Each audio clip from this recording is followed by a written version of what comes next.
Alrighty, hello everybody. In this video we're going to be adding in some auxiliary headlights to our 2021 Suzuki DRZ400S. We're going to be replacing these reflectors here with the auxiliary lights. So let's go ahead and begin by first taking off this plastic cover. There will be 3 screws, 2 of which are located by each blinker in the front, and then also the screw that is below the headlight. That one is a smaller diameter than those other 2, so keep that in mind during reinstall. So we're just going to be keeping all of these in a nice little bag so we know exactly where they're at. Next step here though, is we're going to go ahead and take off this guy. Now this is going to expose all of your wiring. Now on here, this is set up for the, let's see here, if we open this up we can end up seeing this all a little bit better. So I previously did a mod on here already where I added in this phone charger. What I'm gonna end up doing is I'm gonna actually set this up where I have another 3D printed mount, and underneath here I modified this file so that it actually has the auxiliary lighting switch. I'm gonna switch that guy out. So there's some nuts underneath here that this piece actually mounts to. I'm gonna have this in the description, as well as the person that I got the original file from. Then I'll have the link to the remix file that I have as well. But basically we're gonna take these nuts off, put those in there. And currently I have this guy ran to, if we look at this here, you can end up seeing I went to this plug-in. This is actually for the headlight there. So that's going there. What I'm gonna do for this is gonna actually be for the ignition. And so as you can see here in this bottom right, there is the, basically for accessory lighting. Anytime that your key gets switched to on, then that's the case where this light is going to be on. This brown circuit is going to, or the brown wire is going to be pulling in or supplying 12 volts. And so what I did is I just bought these mate connectors from online and ended up setting this wire up so that we can actually pop this guy off. And it is a little snug here, so I'm going to try to use 2 hands. But then what I did is I just created another one of these to pop on there, then another one on here, and I fed out an additional wire in that brown wire so that we can pull from that for our auxiliary lights. But that's the basic plan of attack. So you'll want an 8mm socket to remove these nuts that are holding the speedometer in place. It is a bit tough to remove them. Just be careful, push down some of this wiring. We have an adapter on here if you have a smaller socket head where it's not as great of a height as ours, because that adapter it'll probably be a whole lot easier. But we're going to go ahead and remove these 3 nuts, and we're going to make sure we put them in a safe spot where we know they're going to be. So here's a pretty good shot of those nuts that we're talking about. We had removed that one that was closest to us, and now we're going to go after this one that's in there. This one definitely is a bit trickier to get. You'll have to kind of move these wires around pretty well. And then if you end up using an extender on your socket, that will also help out. Just being able to get that. So as you can see here, I'm kind of just moving this wiring around, and we're going to try to loosen this guy up. And then I did end up finding just loosening it with my fingers afterwards was a bit easier than using the actual socket. All right, so next, this is obviously the part that you probably don't have, but this is how you disconnect these pieces. So these are these pins. There's this little bracket right here that you can push down on that allows you to remove these. So we got negative on this left side. Then on this right side here, we're gonna end up getting the positive end off. So we can push down on that guy, take this guy out. And I basically end up using these same kind of pins for our little switch that we're gonna be using. But what we're gonna do is we're gonna go ahead, take this whole bracket off here now. So we've got that off, and then we're gonna end up switching out this 3D printed bracket. All right, so here's the old bracket. As you'll notice, there's no spot for the actual switch that we're gonna be using. This is that new bracket that was remixed. We do have the switch right here. This can be where the auxiliary lighting is gonna go. You'll end up seeing this on here. There's those little pinch tabs right here and right here. And then on the left side, that's gonna be where there's that little rectangular prism, and that's where that slot's gonna fit in there. So it'll fit pretty nice. But we're gonna put these back on there. We're gonna end up setting this up. So what we'll end up doing here is this is just the phone charger that we've got. As you can see, it's oriented like that. Now what I'm gonna do is I'm gonna make sure that the orientation stays put. What I'm gonna do is I'm gonna take this guy, and we're gonna start tightening this. And so this will get on there pretty tight. You want to make sure that it's on there very securely, because we obviously don't want this guy to be coming off and then switch and rotating at all. And as you get this pretty tight, you want to make sure your orientation is set up pretty solid. Very good. So I got that on there really tight. That's good. So now we're going to also put that switch on there too. All right, so here's our switch we ended up getting. Now this one does not have a light on it. If you use the light one, you might have to vary how you have these set up, but for this particular 3-position switch here, we have the 3 pins. This is the common, so you'll be supplying 12 volts to that. This black is going to end up going to our white section of the actual lights that we'll be showing you. And then this is going to power the yellow lamp in our light as well. So that's going to be kind of like the fog light to be able to see through the dust and all that. So yeah, we'll go ahead and just feed this guy right in here. And then just as we were saying, we want to make sure that there's this little rectangular prism piece. It's going to line up with this side. It'll be a nice little press fit here. So we're going to go ahead and push that guy in, push this guy in on this side. Now we've got that set up. Looks pretty clean. You'll be able to hit that up for white lights. This is off, and then down will be the yellow lights there. All right, so we're going to go ahead and mount this now. All right, sweet. So now what we're going to end up doing is we're going to actually put this guy back on.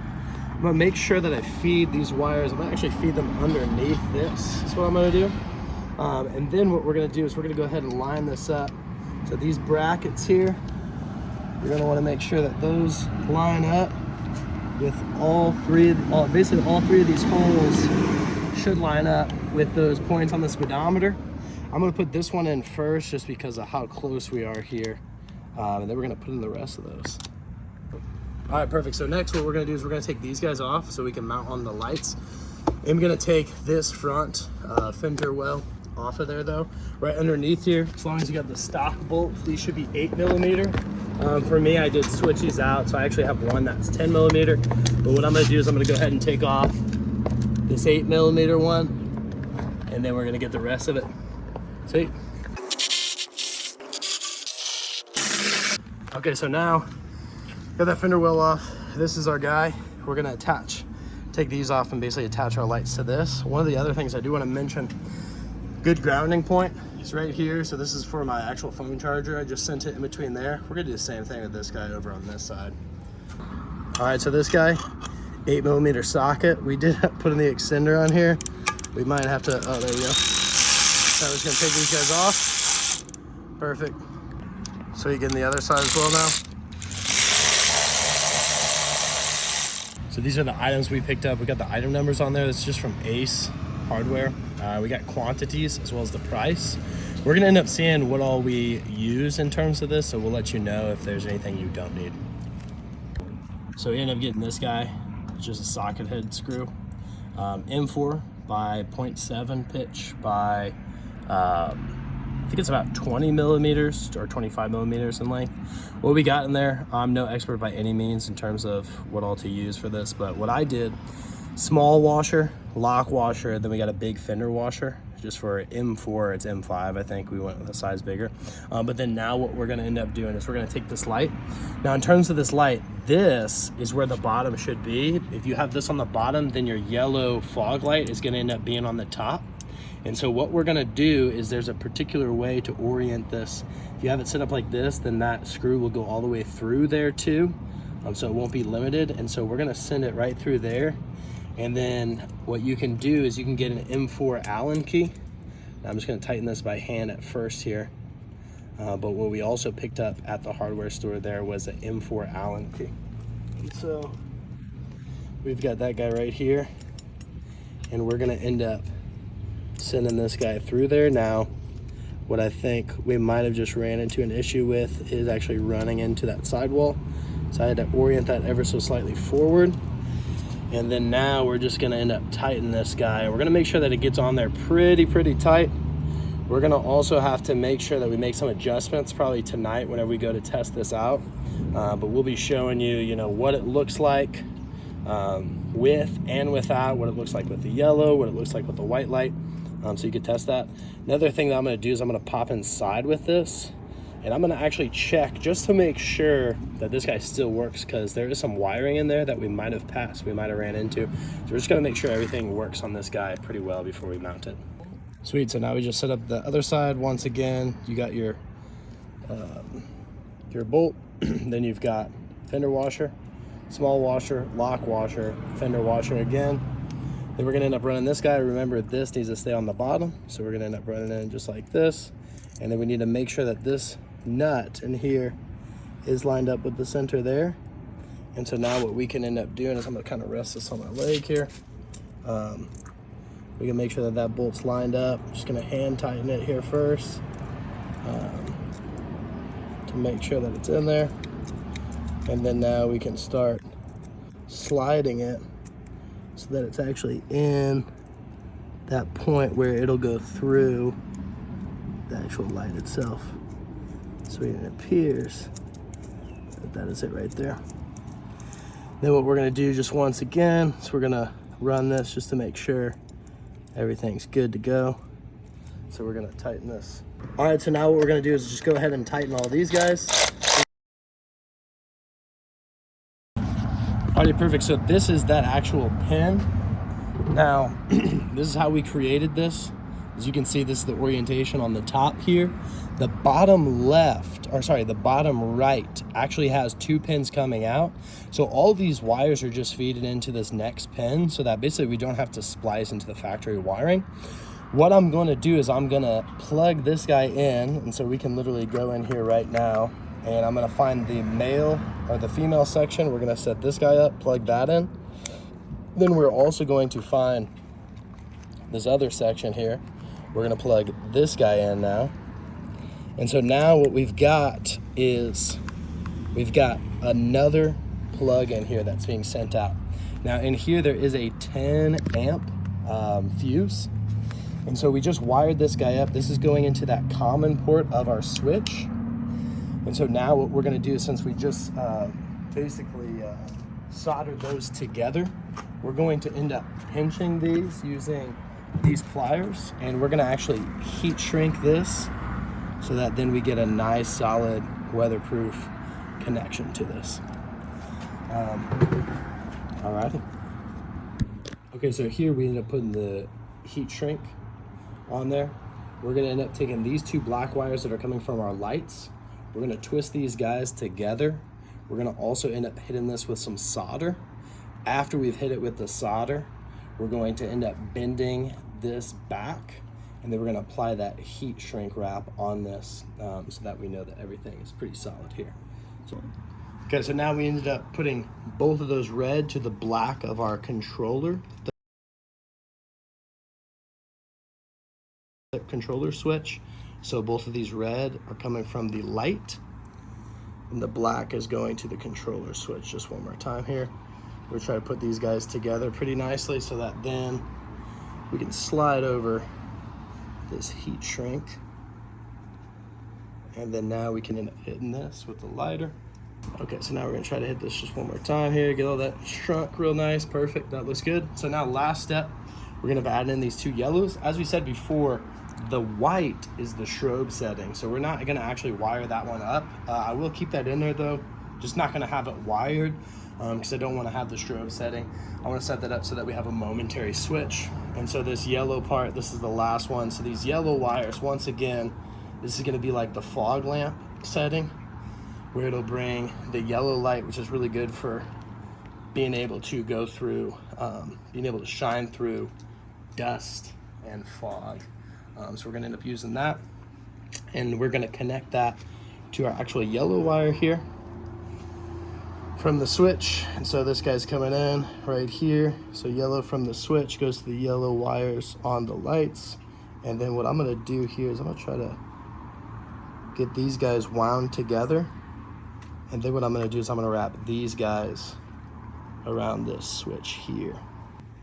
And then finally, we're gonna end up hitting this guy with the soldering iron as well as the solder. I took a wet washcloth, basically put that guy on here so that then I could end up hitting this and then wouldn't have to worry about that solder going off onto my plastic bag there. Okay, so now what I'm gonna do is I'm just gonna basically angle this guy towards these wires so that then we can get this guy basically heat shrunk on to make everything look real nice and clean there. So perfect, so we got that. We'll end up bringing this heat shrink. As we said, we use red here, of course. Yellow would have been ideal. I just don't have a big enough diameter yellow for that. But anyways, we're gonna hit that with the heat shrink, with the lighter here. And then that'll shrink it real nice for us so it looks real clean, professional. Weatherproof it for us also too pretty well. And so now everything, in theory, should be set up. And so we're gonna go ahead and we'll disconnect this soldering iron here. Then we're gonna go ahead and place this away. And then we're gonna do a little test here.